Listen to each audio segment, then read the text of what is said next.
अरे रामू, तू माझा मित्र म्हणून म्हणायला नालायक निघालास रे, नालायक निघालास तू माझा मित्र म्हणून. अरे तुला माझी एकदा सुद्धा आठवण नाही आली काय रे? एकदा सुद्धा आठवण नाही आली की आपला मित्र कसा आहे, कुठल्या परिस्थितीत आहे, नाही वाटलं का रे तुला? अरे ज्या नाटककारानं मी लहानपणापासून चहा नाश्ता द्यायचो, सगळं बघायचो आणि नंतर नंतर हळू मला नाटकात काम करण्याची आवड निर्माण झाली आणि नाटकात काम करायला लागलो. एकेकाळी माझी नाटकं खूप गाजली होती रे, गाजलेली होती. तुला आठवतंय ना? तू माझा मित्र होतास ना.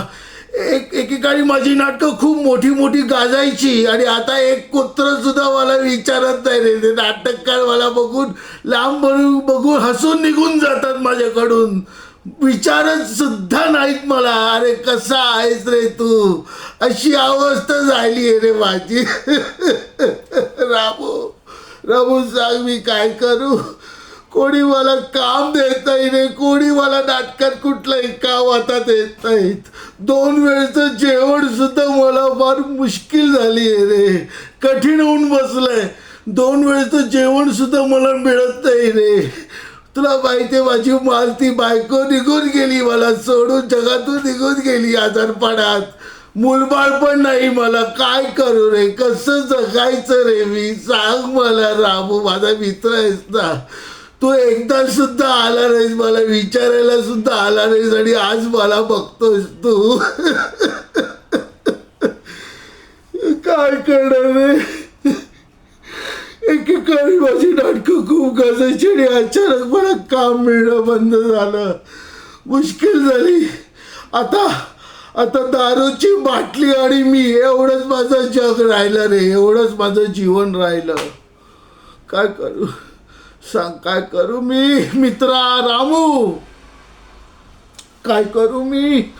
नको नको, तुझ्या घरी नाही येणार मी.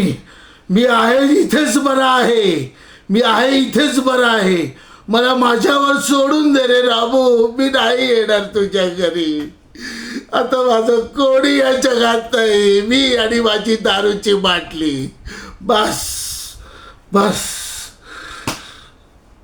मित्रा, माफ कर रे मला, मी तुला बोललो हे, माफ कर रे.